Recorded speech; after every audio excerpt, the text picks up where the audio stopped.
I think you're going to want to stick around for the next several minutes on Weekend Connection today. I have as my guest a very special friend, and she's an author. In fact, she recently penned a book about growing old.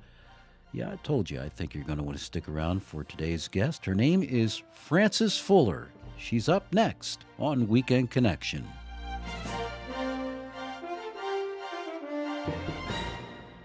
Hello there, my friend. Welcome to Weekend Connection on the Bible Broadcasting Network. And I have wanted to talk with this lady for a long time, and her name is Frances Fuller, and she has written a book, and it's called Helping Yourself Grow Old, Things I Said to Myself When I Was Almost 90. Frances, welcome to Weekend Connection. Thank you, Ed. It is good to have you on finally. It's taken a while. But well worth the wait. And I know our BBN listeners are going to be blessed by hearing what you have to say about growing old and about this book specifically. And we'll jump into that in just a little bit. But first, a little bit about who you are and your background, if you would. I was born in Wynne, Arkansas, which was a small town 50 miles to the west from Memphis, Tennessee, just to tell you where that was. My parents were both from Louisiana, but my dad was working for the Missouri Pacific Railroad, and Wynne was a railroad center. I was 3 years old, and I was playing in the front yard of my house, and a girl who was about 16 years old stopped, and she knocked on the door. And she said to my mother, every Sunday morning I walk by here on the way to Sunday school down at the Baptist church. And every Sunday morning, this little child is playing here in the yard. And I thought I could just as well take her with me. And you know, this is 1932 and a small town America. Everybody trusted everybody. And mother said, okay, I'll have her ready next Sunday. And that's how I went to church. I mean, I was so loved in that church. And I can still remember just being hugged every morning as I arrived at Sunday school. And in my book, I tell this story. And I say, that's who I am. And you need to know at the beginning, that's who I am still. I'm this little girl who went to a church with a stranger who stopped and invited me. And there I found that it was God's house and I was loved. And so I learned that God loved me. And I am still that child who wants God's love and needs God's love and shares God's love as I can. And your growing up years, growing in your faith, and when did you decide to become a writer and to get into journalism? When I graduated from high school in 1947, there was not much a girl could aspire to do. And some of the girls in my class were going to be nurses. And I thought that sounded like something really nice until I met chemistry, and I just was not any good at chemistry. I actually thought I was smart until I got to chemistry, and then I didn't ever know what was going on. But anyway, I was graduating, and I had not a clue what I was going to do next. I didn't have a plan. That final week of school, someone came from the local newspaper and talked to my English teacher and wanted to know if there was anyone in the graduating class who was already good at English and might come to the newspaper and learn how to write for the newspaper and become their reporter. My teacher recommended me. And so, in fact, I went from graduation to the newspaper office immediately. I had a job. I loved what they gave me to do. And they taught me how to write everything from a news story to a wedding. They taught me how to write an editorial. They taught me all the different things that I needed to know to write good news stories and the kinds of articles that newspapers use. And the result of that was that I was inspired to go off to college and study journalism. And so they lost me in a way, but I came back every summer. Every summer they gave me a job, and everybody on the newspaper got a 2-week vacation while I did their job. So I worked all summer, and it was wonderful to have the experience and do my studying at the same time. I'll bet. Where did you go to college? I went to Louisiana Tech. Mm-hmm. I went to Louisiana Tech because my grandmother lived just a few blocks from the campus, and she invited me to come and live with her. And that writing experience that you gained at the newspaper, thanks to that teacher, thanks to that mentor and the mentors you had at the newspaper, really came in handy as you and your husband and your kids served overseas. Yes, very much so.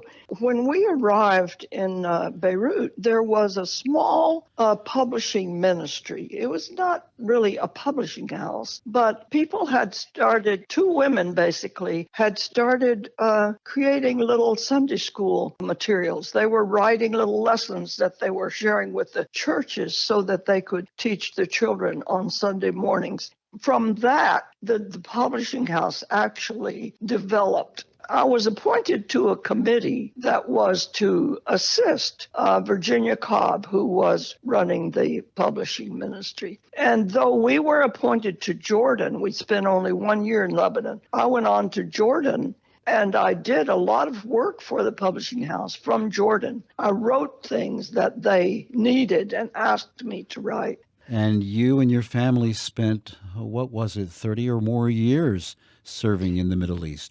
Yes. In Jordan, my husband was responsible for a boys' school in the village, and he also helped to establish the first co-educational school in Jordan, in the capital city. And we moved into the capital city. I was sitting in my house writing while Wayne was out trying to establish this school, and actually we've left out the fact that we both went to seminary in Berkeley, California. We went to Golden Gate, and there in Golden Gate we were exposed to the people of the world. And so when we applied to the mission board and they asked, where did we want to go? At first we didn't know. And then we said, well, who do we really like? And it was the Arabs.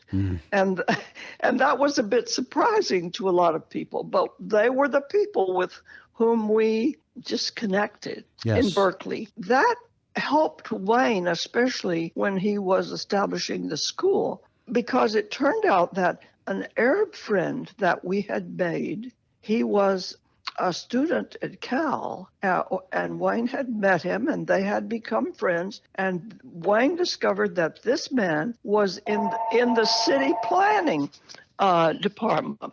The man helped Wayne very much by showing him a map of the city to show him where he should build his school.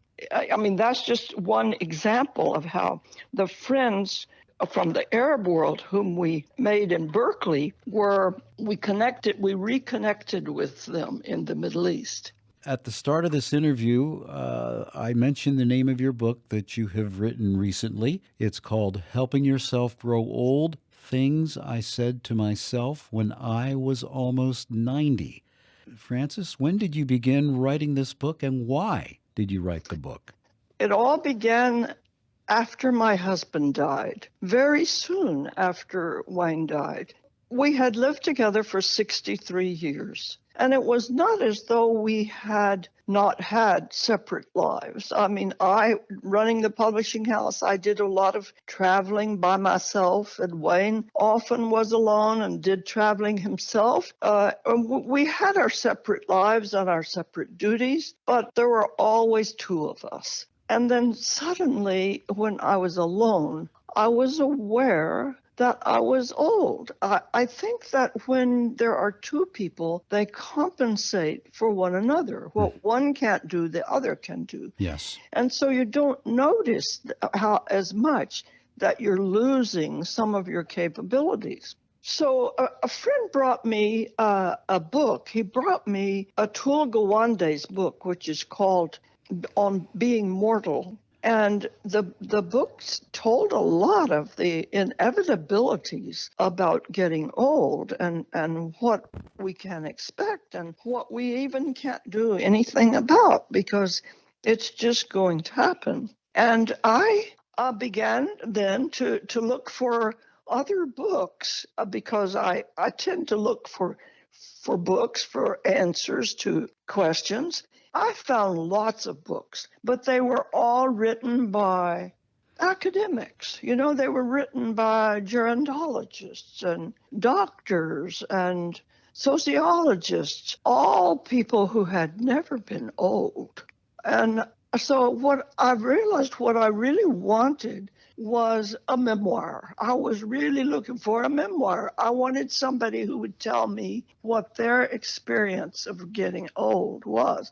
I stumbled across, looking for memoirs, I stumbled across the book, Mary Carr's book on how to write memoir, because Mary Carr wrote the college textbook on writing memoir. I discovered that Mary Carr says you should not write about anything until it's about 7 years behind you. It takes that long, she said, to have good perspective. So I thought, well, for goodness sakes, no wonder there's no memoirs by people who are 87 years old. You can't very well reasonably think, well, this is an interesting experience. In 7 years, I'll write about it. That doesn't make any sense. And so I just sat down and I started writing. I began to realize that I had some things to learn and some decisions to make. And so I started to turn these into promises to myself about what I would do. One of the first things I thought was that I wanted to live with purpose. I didn't want to just like sort of sit there and wonder, when does this all end? But I wanted to have a reason for getting out of bed in the morning and knowing what God wanted me to do and what I could do for someone else or what I could do to make things better for myself. And so I wrote, I will live with purpose. And so it was like a promise to myself. And I wrote, I will live with gratitude. And then I wrote, I will be who I am. And that's when I wrote the story about how important Sunday school was to me. I wrote a section that's just called grieving. Not every one of my chapters was a promise. Some of them were just a topic that I felt I had to live with. Grieving was one of them. I wrote about my house, and I promised myself to mop the kitchen floor. And this is one reader wrote to me and said, I can agree with everything you said except mopping the kitchen floor. But I have a thing about my kitchen floor. I want it to be clean. So those are the kinds of things that I wrote. And I started to realize that this was helping me. It was really helping me a lot. It was giving me something constructive to do every day. And at the same time, it was helping me to learn how to cope with life alone in this huge house. I'm left in it alone. These things that I wrote somehow, because of in the writing, gave me some objectivity, but they were very personal, and they helped me to think about how I was living and why I was living this way and what I wanted to do about the future. And I made some really important decisions. And you see, in the writing of this, you naturally you build on the past. And I remembered my own mother as she was aging and how she changed, and how, in some ways, I admired and wanted to do what she did, and how, in other ways, I did not want to be like her. Mm. For instance, my mother had a really hard time losing control of things. And so there wasn't much that she could be in control of. And so she tended to be controlling of her own daughters who were like in their 60s, you know. Mm. And so there were little jobs that she needed to give up and give them to someone else. In the end, the biggest issue was she didn't have anybody signing on her bank account, and we insisted that there should be another signer on the bank account of a woman who was getting close to 90 years old and was physically unwell. And that was very difficult for my mother, just to let somebody be a signer on her bank account, Mm-hmm. because she felt that she was losing control. So I wrote, one of my chapters is that I will relinquish control. And that's when I named one of my sons as my power of attorney and gave him authority to make some decisions for me. Mm-hmm. And that was a very important step for me. It gave me a sudden sense of security, really. And at the same time, I had given up my own power to make some decisions by myself. Allow me to mention some of these other essays that you've written. One is called I Will Text. I Will Throw Away My Own Trash. That's Yes, kind of similar to mopping the floor, right? right. I Will Play. I Will Welcome the Silence. And Learning from Friends, just to name a few. And these are all personal essays from your book. And there are other essays as well. I will keep growing. I will be responsible for my health. I will tell stories. I will have a bad day. I will choose again. I will bless my grandchildren. Boy, oh boy, is that important to hand down that spiritual heritage.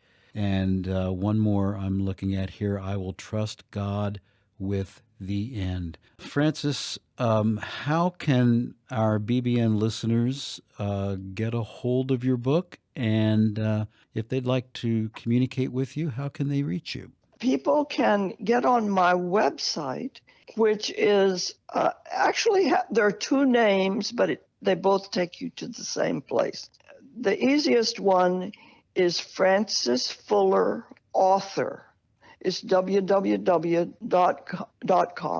Okay, so Francis Fuller Author. and for our listeners, Francis is spelled Frances. Yes, Okay, that francisfullerauthor.com.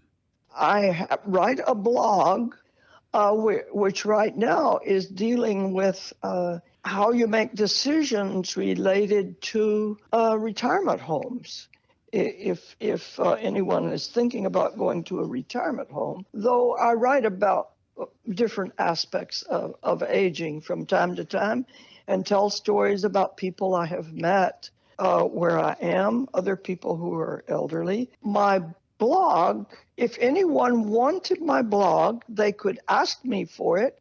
First of all, you can find the blog on the website, and then you can make a comment and ask for it that way. Or you can send me a request for it to my email address, which is Frances, Frances, 0516 at att.net.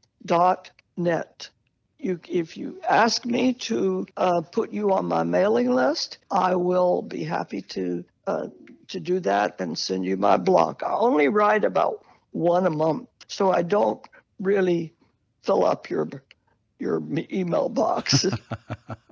That's great. And we will have this contact information on hand for our listeners. And it's just been a joy to talk with you today, Francis. Thank you so much for taking time with me and our Bible Broadcasting Network listeners. And just this book is just fascinating. And I really think you have filled a niche or a niche. And again, the title is Helping Yourself Grow Old, Things I Said to Myself when I was almost 90.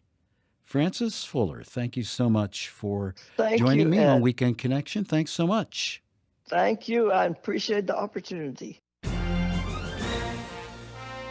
Again, that contact info for you, francisfullerauthor.com, FRANCES, francisfullerauthor.com, and by email, francisfuller0516 at att.net. Weekend Connection is a public affairs program of the Bible Broadcasting Network. Thank you for listening to this feature, a production of BBN, the Bible Broadcasting Network. BBN provides 24-hour Christian programming, great Christian music, and Bible teaching. Listen to BBN by clicking the link in the description.